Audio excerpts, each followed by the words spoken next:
we comfort ourselves with the illusion of the surface. When we look back at the grandest monuments of ancient Egypt, our modern eyes drag us upward to the high peaks of the pyramids, the towering pillars of Luxor. We assume progress only ever pointed toward the sky. Ropes, wooden rollers, raw muscle, struggling against gravity to build something tall enough to be seen from a distance. But what if the greatest engineering achievement of the ancient world was never meant to be seen at all? What if, instead of reaching upward, the ancient elite reached down, deep into the bedrock of the planet, and built something so vast, so deliberately hidden, that the modern world has spent the last century trying to make sure you never hear its name? South of Cairo, near the oasis of Fayum, there is a site that has almost vanished from the textbooks. Ask about it and you'll get a shrug. Ask an AI assistant how it was built and you'll often hit a wall of vague non-answers. Search for it and the story feels thin, sanitized, unfinished. It's called the Labyrinth of Hawara. And tonight we're going underground. This is Mythic Code Official. Subscribe now because where this story goes, you will not want to miss the next chapter.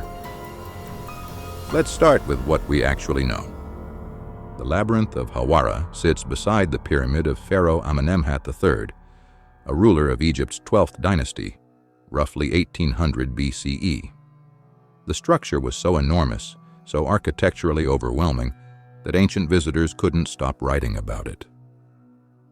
The Greek historian Herodotus visited the site around 430 BCE, more than 2,000 years ago, and described a building with 3,000 rooms, half of them above ground, half of them buried below.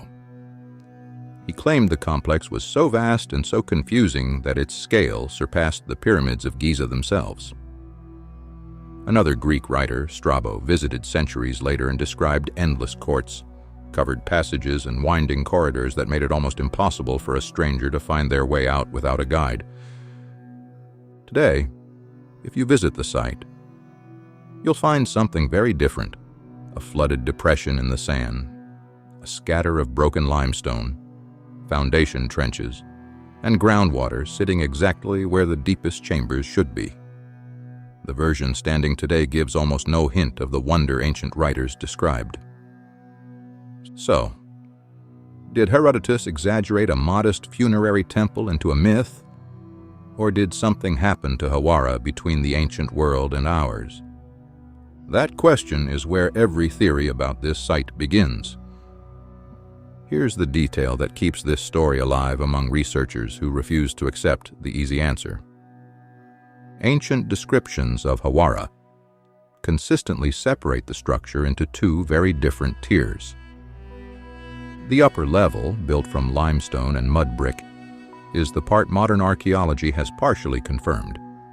But the lower level, the part now sitting under groundwater, was described as something else entirely.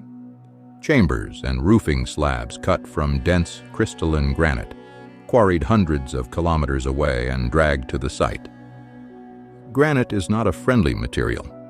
It's a volcanic rock packed with hard quartz crystal. And shaping it, especially into roofing slabs said to weigh many tons apiece, fitted with almost invisible seams, is a serious engineering challenge even with modern equipment. Ancient Egyptian granite working is real, well documented at sites like Aswan. But the scale ancient writers describe at Hawara, a lower tier built almost entirely from finely fitted granite, hidden beneath an already massive limestone superstructure, pushes past what conventional timelines usually credit to this period. That gap between what the ancient sources describe and what mainstream chronology assumes was possible is exactly the kind of gap that fuels alternative theories about dozens of ancient sites: the polygonal stonework at Sacsayhuaman in Peru, the interlocking blocks of Pumapunku in Bolivia, the megaliths of Karnak in France. Different cultures, different continents, same unresolved question: how were these people cutting and fitting stone this precisely? Sometimes centuries or millennia, before the acceptable toolkit for it existed. Hawara, some researchers argue, belongs on that same list. And once you put it there, the theories start branching in some genuinely wild directions. The next detail in the ancient accounts is the part that turns this from an engineering mystery into something closer to a thriller. Both Herodotus and Strabo describe the underground level as deliberately disorienting. Corridors built to trap an intruder. Dead ends folded into dead ends. A maze in the literal sense of the word. And multiple ancient sources describe the massive stone doors sealing the lower chambers as moving on their own, opening automatically, with a loud, resonant noise that carried through the stone. A skeptical reading. Ancient visitors were describing a real hydraulic or counterweight mechanism, something like the portcullis systems found in other Egyptian tomb complexes, where a triggered stone slab drops or pivots using a counterbalance, water displacement, or a sand release system. Egyptian engineers absolutely built mechanical security into tombs elsewhere. The self-moving door could simply be an early automated portcullis, dressed up in the retelling. But the alternative theory goes further. If the lower level really was a defended vault, a maze layout paired with autonomous door mechanisms, then whoever built Hawara wasn't just building a tomb. They were building a secured, defended repository. Something meant to keep people out, and something meant to keep whatever was inside protected for a very long time. Which raises the obvious question: protected from what? And protecting what exactly? This is where the story splits into competing theories, each explaining a different piece of the puzzle. The first theory: Hawara was built as a data repository. Proponents of this idea point to the sheer geometric regularity ancient sources describe. 3,000 rooms, arranged not as a chaotic maze but as a repeating grid of parallel corridors and cross junctions. That kind of modular repeating structure, they argue, doesn't look like a palace or a temple. It looks like an information architecture, a physical filing system, built from stone instead of silicon, meant to store something the builders desperately wanted to survive. Some go further, pointing out that granite contains quartz, and quartz is piezoelectric, meaning it generates a small electrical charge under mechanical pressure. In theory, a network of granite chambers under geological pressure could behave like a passive electrical system. Mainstream geologists say the effect would be far too weak to do anything resembling data storage. There's no accepted mechanism by which stone chambers record information the way a hard drive does. But the theory persists because it offers a tidy explanation for why a Bronze Age culture would bury something this elaborate rather than build it in the light. The takeaway from this theory, if you believe it, Hawara isn't a tomb complex, it's a bunker, a warning built to outlast its builders. The second major theory takes a very different turn, and it's the one you'll hear most often if you go looking for Hawara content online. The idea that the labyrinth was built with help that didn't originate on Earth. The ancient astronaut argument for Hawara usually rests on three pillars. First, the precision-fitted granite. Proponents argue that Bronze Age copper tools simply couldn't achieve the tolerances ancient writers describe, so the technique must have come from somewhere, or someone, more advanced. Second, the underground scale itself.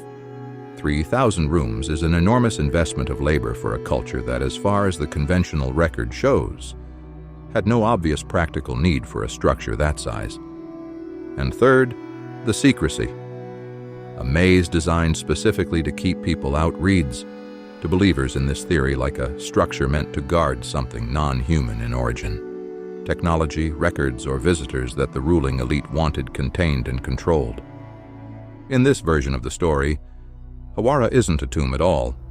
It's a decommissioned facility, a site built either by or with the guidance of a technologically advanced visiting culture, later repurposed by Egyptian rulers as a funerary monument to disguise its original function, once whatever built it was gone. To be clear, there is no accepted physical evidence for this theory. No artifacts, no material analysis, nothing published in any peer-reviewed excavation report that supports non-human construction at Hawara. It remains firmly in the realm of speculation, but it's a theory that shows up constantly in the folklore around this site, and no honest accounting of Hawara's mysteries is complete without addressing why so many people are drawn to it. An unexplained precision, an unexplained scale, and a very real, very unusual silence surrounding the site's excavation history. Which brings us to the part of this story that isn't speculation at all. In fairness, there's a third theory, the one most Egyptologists would give you, and it deserves a place here too. Under this reading, Hawara was exactly what its inscriptions and locations suggest: an enormous mortuary and administrative temple attached to Amenemhat III's pyramid, built at a scale meant to overwhelm, a display of royal and religious power, not a hidden machine. The maze was ceremonial and administrative, a temple complex housing multiple shrines, priestly chambers, and provincial administrative offices. Genuinely confusing to a foreign visitor like Herodotus, precisely because he was an outsider being led through unfamiliar ritual space. The granite lower level on this account likely held the pharaoh's burial chamber and sarcophagus.